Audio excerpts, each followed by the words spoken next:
Voilà tout pour les titres. Merci de choisir Télé 50. Sommet extraordinaire sur l'emploi des jeunes de la CIRGL. On en parle encore. Les 12 pays membres s'engagent à favoriser l'emploi des jeunes dans la sous-région. Et pour assurer le suivi de leurs engagements, un secrétariat général du Forum des jeunes a été créé avec comme siège à Nairobi au Kenya, ainsi que la création d'un fonds pour financer les projets des jeunes. Au total, 40 résolutions proposées par les jeunes ont été adoptées par les chefs d'État et délégués des pays de la CIRGL. Alain Lino Mwamba.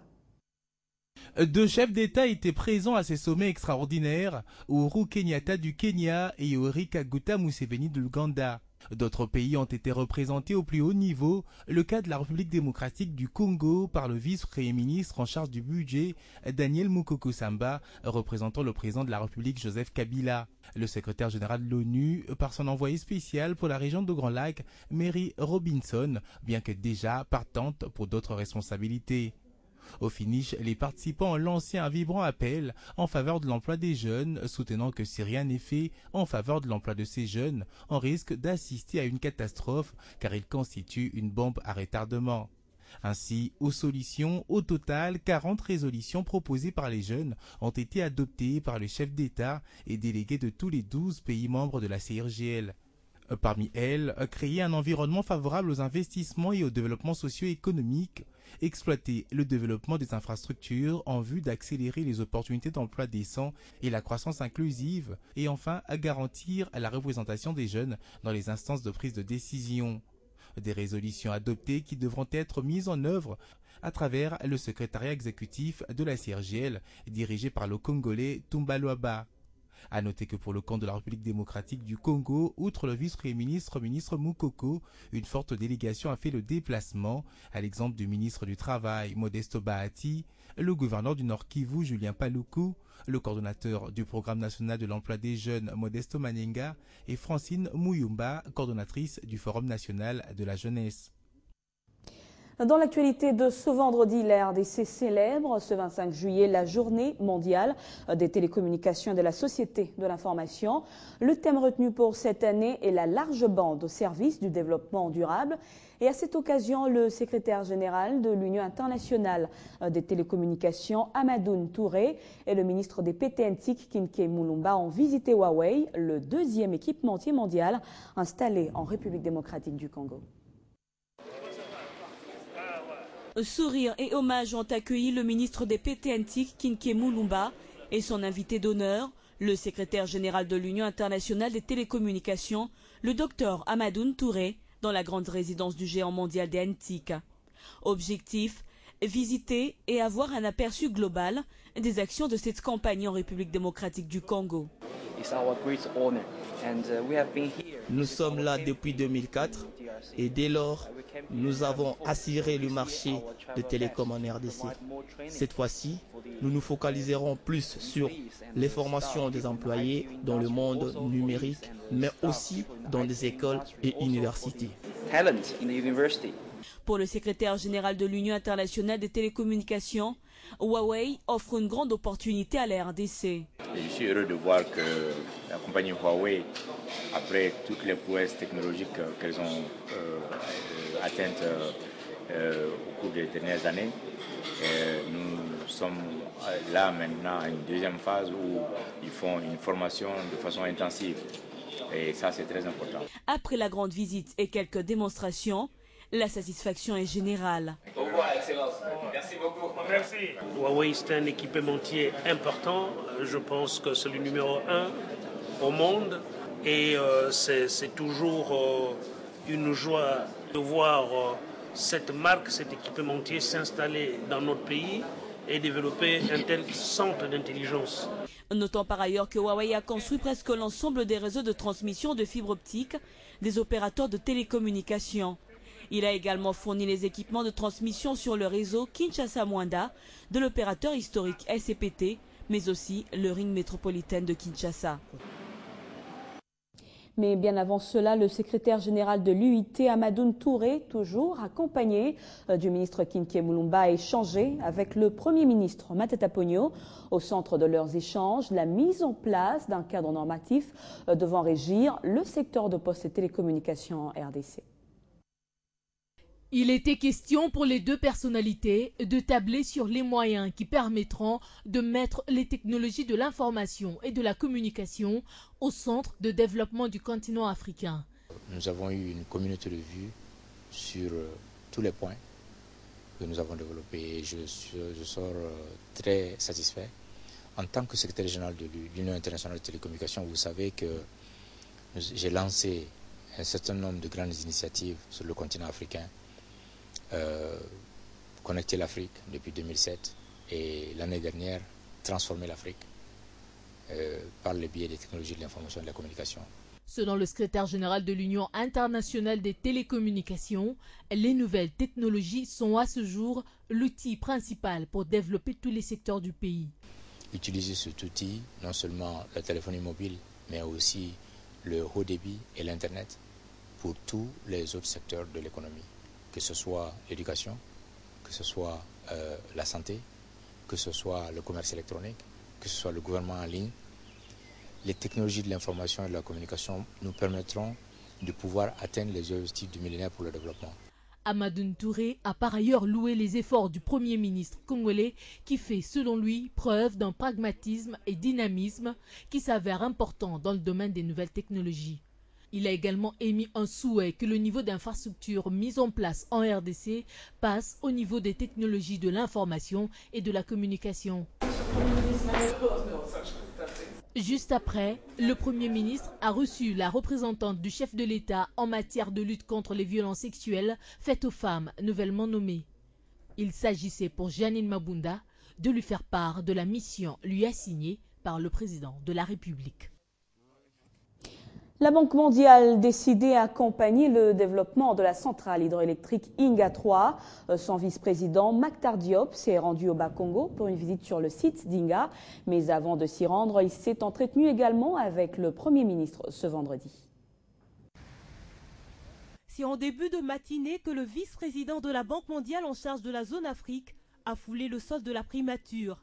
Ici, il a échangé d'abord avec le chef du gouvernement de la RDC, Augustin Matata Ponyo, puis avec l'équipe élargie du gouvernement congolais, constituée notamment du ministre délégué en charge des finances, celui des hydrocarbures, ainsi que le ministre des ressources hydrauliques. Je suis extrêmement impressionné par les performances macroéconomiques du Congo, un pays qui est passé d'une situation d'hyperinflation à un taux d'inflation d'1% en un temps record, qui a eu un taux de croissance qui avoisinera les 9% l'année prochaine et qui cette année a dépassé les 7%.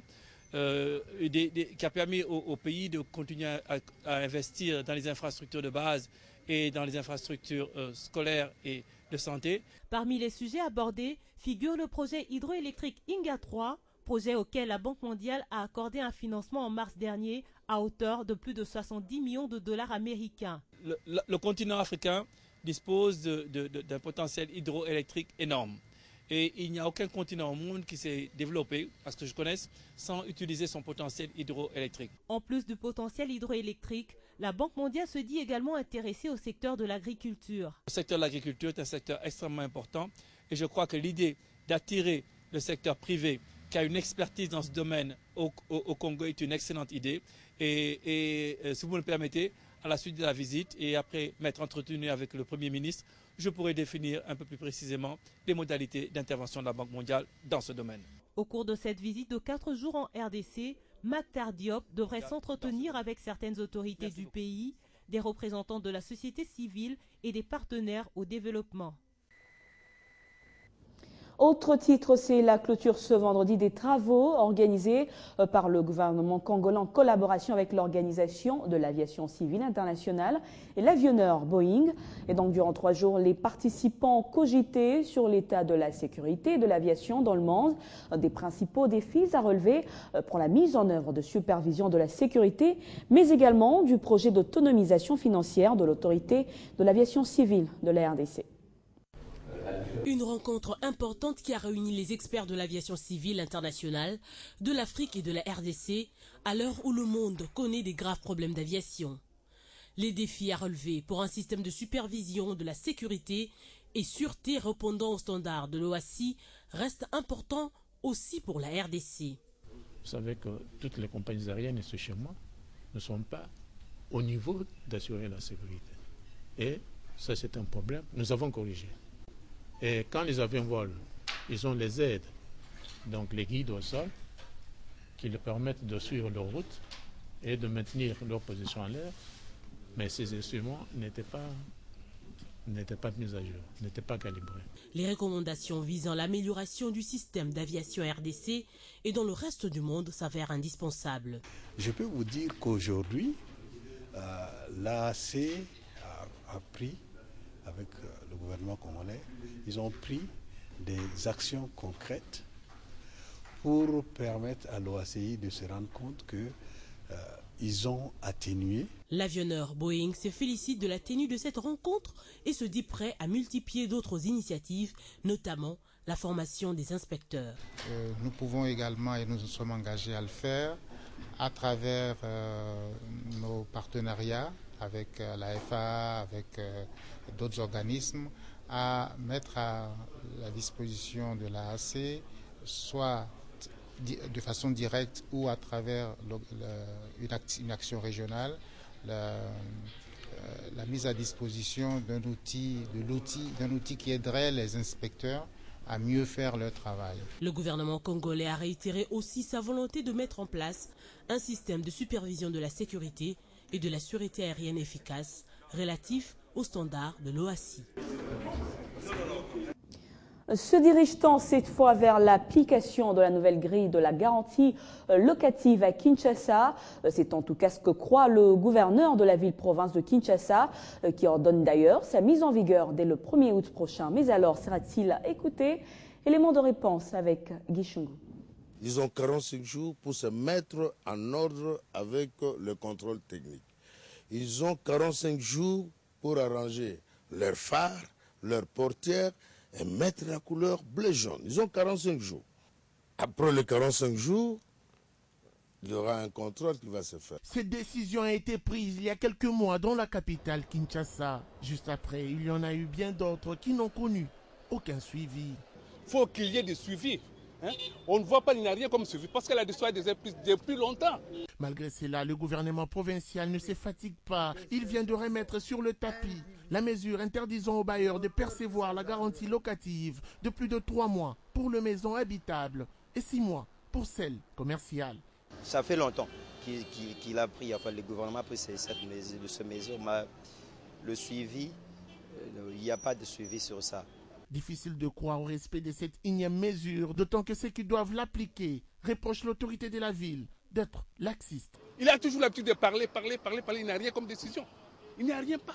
Toutefois, cette mesure de l'hôtel de ville est quand même saluée par certains propriétaires de maisons qui n'en trouvent aucun désavantage. Moi, chez moi, la garantie n'est que de 3 mois. Mais ailleurs, ce n'est pas 3 mois. Parce que moi, je ne suis pas exigeant. Bonne est la décision, mais son application nécessite une prise de conscience, commentent d'autres.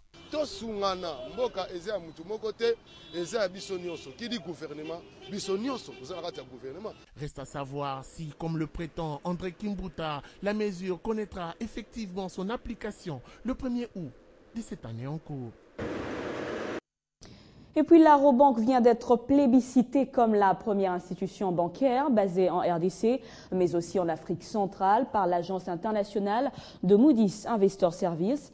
Elle a obtenu la note B3, qui est la note maximale qu'une institution bancaire peut obtenir.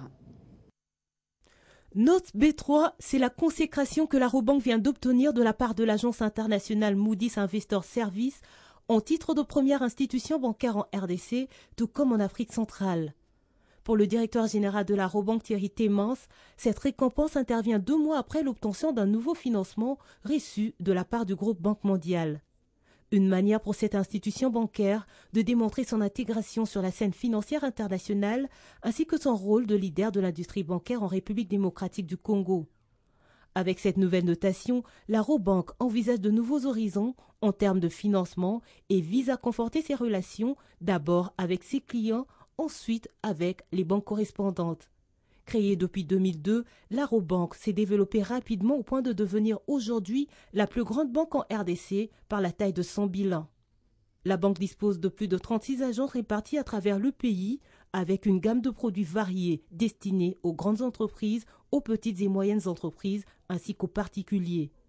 Pour rappel, l'agence internationale Moody's Investor Services est un acteur essentiel des marchés financiers mondiaux. Elle fournit